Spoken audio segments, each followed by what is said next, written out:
This episode of The Edge is brought to you by Audible.com, offering more than 180,000 titles for smartphone, tablet, and desktop.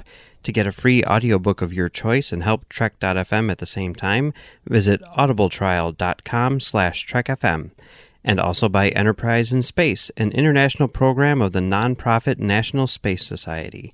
Find out how you can help science and education and become a virtual crew member aboard the NSS Enterprise Orbiter by visiting enterpriseinspace.org. And if you want to join the conversation and share your thoughts on this episode, join the Babel Conference, our listeners group on Facebook. Just type BABEL into the Facebook search field. We look forward to seeing you there. You're listening to Trek FM. What have you done out there on the edge of Federation space?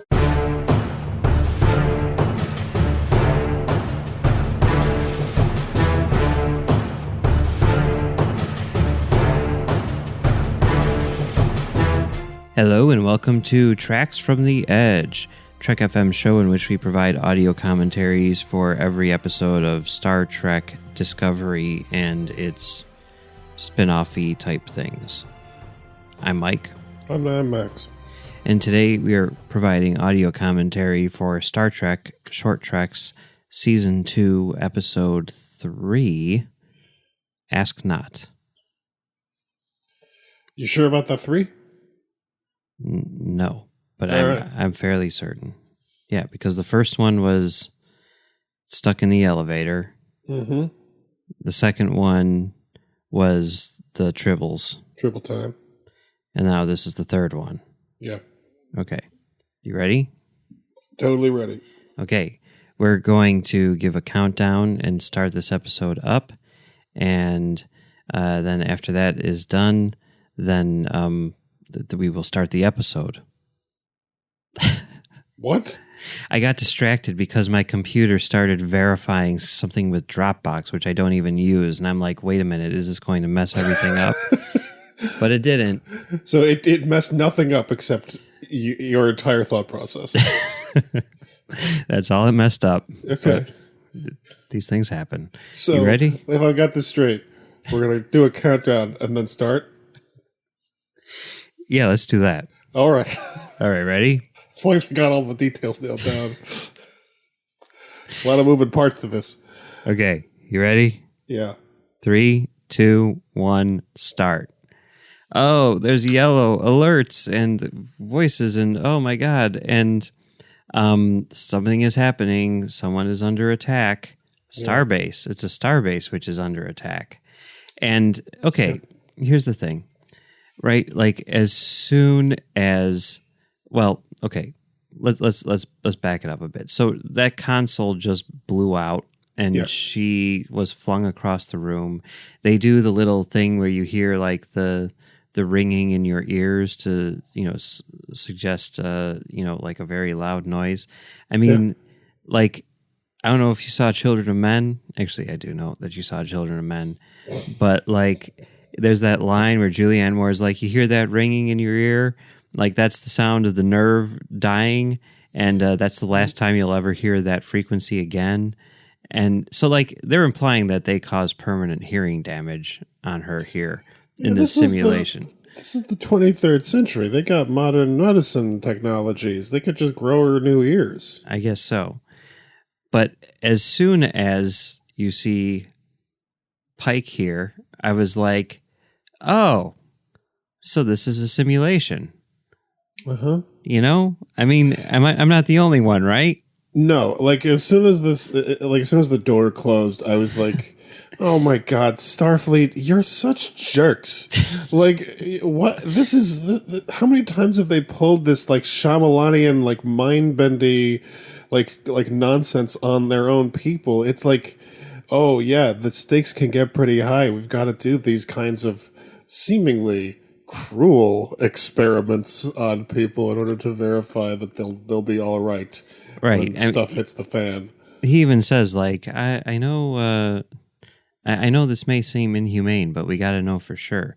Yeah. I mean, it really does kind of seem inhumane, and I don't really know if they basically,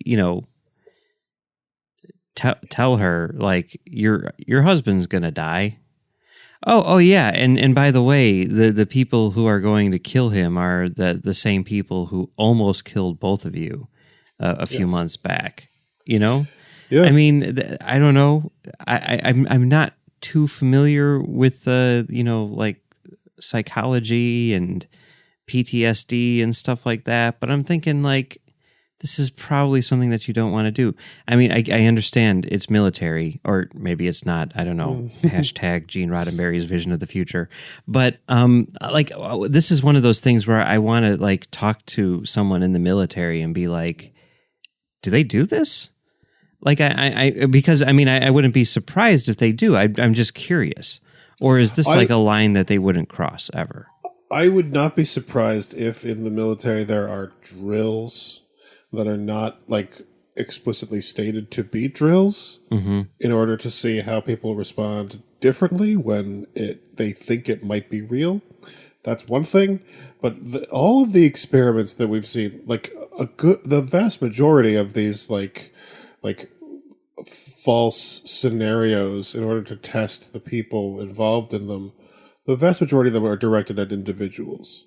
It's always like, how does this individual respond when we make him or her believe that the people around them are dying and it's their fault, and their parents blame them for everything, and the people, the dead bodies curse their names in their dying breath. Like how do they respond to that situation? It's always sort of like individually focused, with like one or two exceptions. And I think whether or not it is effective, it says something kind of messed up about the people who on a regular basis are sitting around thinking of ways to mess with the people that work for them. And they say that it's number one who did it. They're like, this is number one idea, number one's idea, and Spock's like, she does that all the frickin' time, you know? Yep. I guess that's some character building for her or something, you know? I don't know, whatever. But it is strange. I mean, I literally just yesterday watched this movie, The Report, which is all about like basically the CIA covering up the ineffectiveness of torturing prisoners, you know, that sort of thing. Yep. And, you know, so this was kind of was like running through my mind, you know, as I'm watching this thing, like, you know, because they're kind of doing the same thing.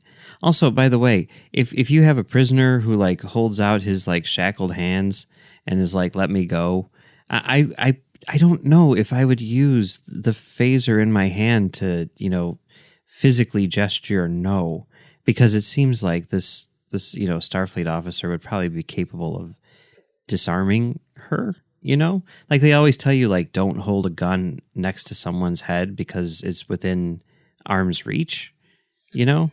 I don't know. Just a little thing, which I'm like, eh.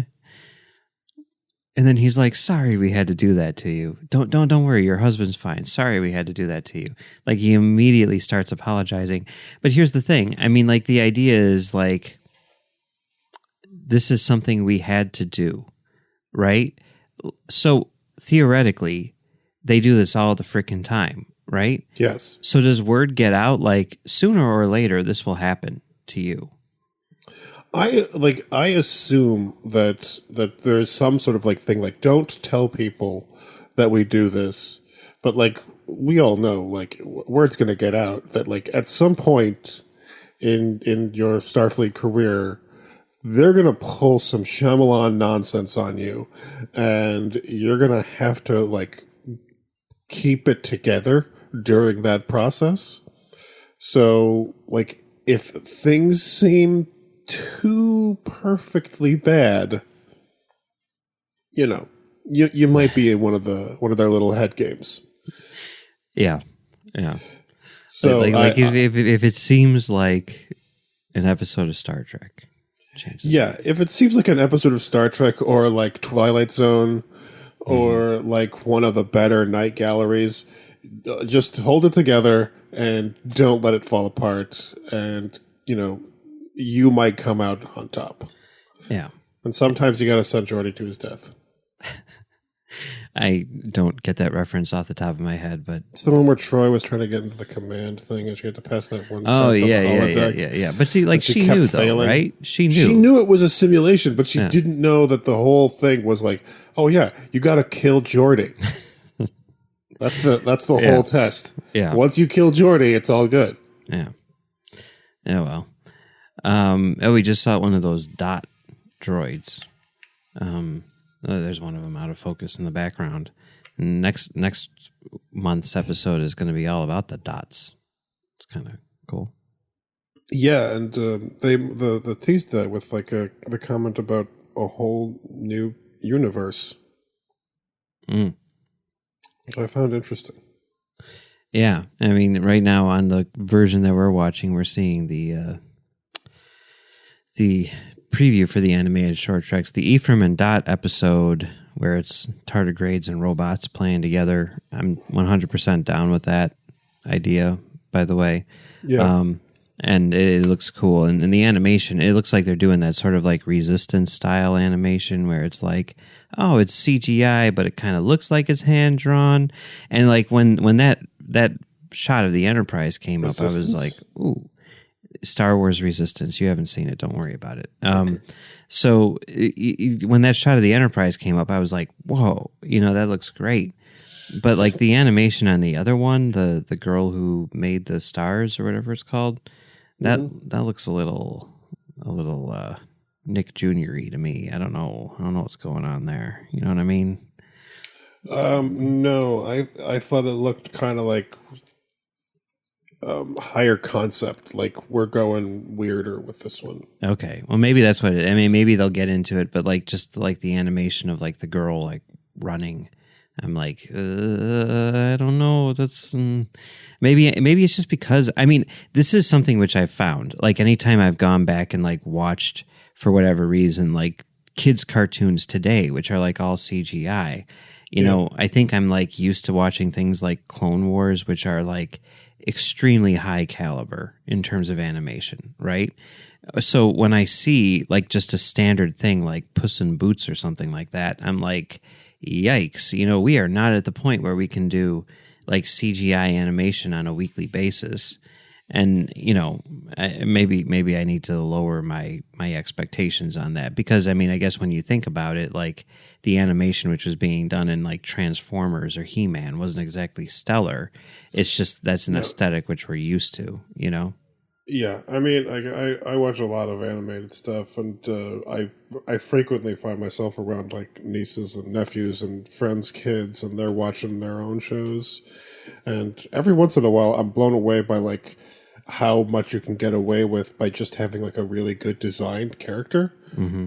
Like Octonauts is not a brilliantly animated show, but their characters sort of carry it through because like every character is like the most cute thing ever designed by human hands. Yeah. So they can get away with, just like waddling animations and it works. But I got the impression based on that teaser that they're going for two very different approaches to depicting their realities. So yeah, no, I think I'm on that's board. true. Yeah, I'm on board. And I mean, like, and I didn't put the pieces together here, whatever, because I basically forgot about it at the beginning of the season. But Trek Movie pointed out that the girl who made the stars seems to be a telling of the story that Burnham tells in the very first episode of season 2. Where Yeah, it's the like, ash in the sky. Yeah. I didn't pick up on that, but makes sense now. So that's cool. So I guess that's it.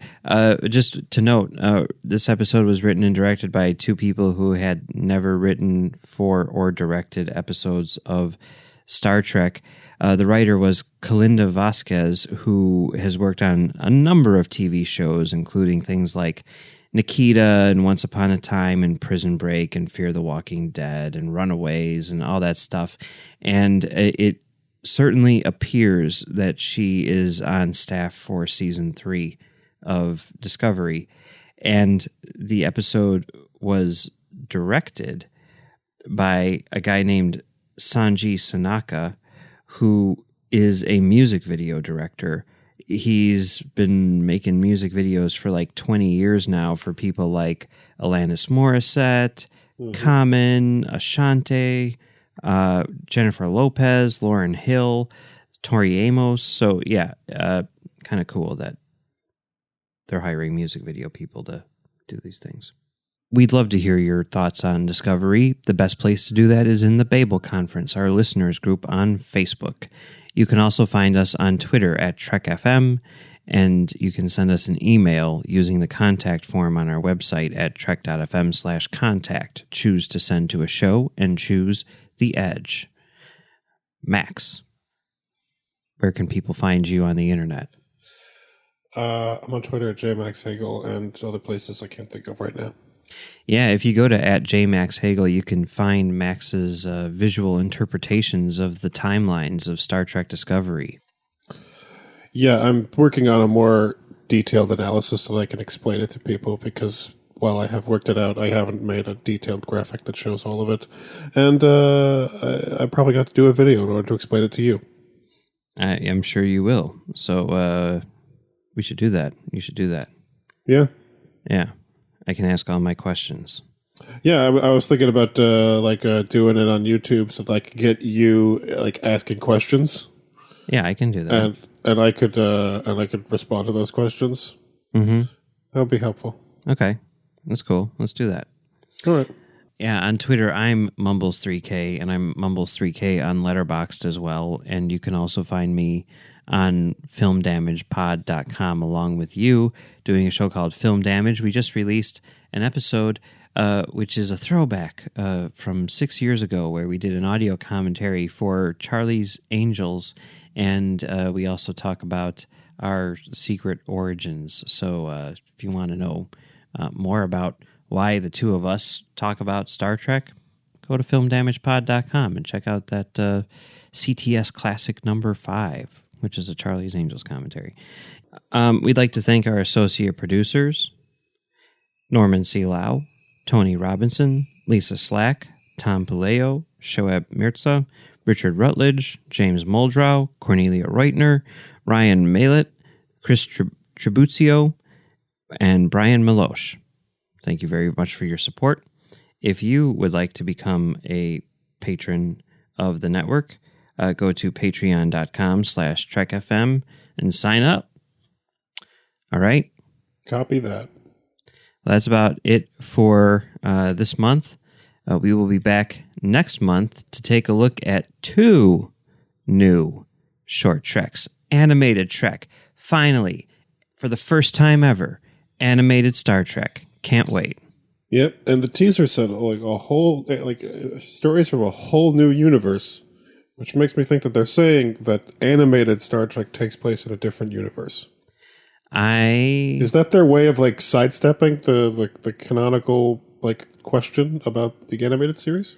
No, I think that is some marketing person's way of explaining that these things are going to be different than what you've seen before. Or they could be playing some Starfleet-style head games on you.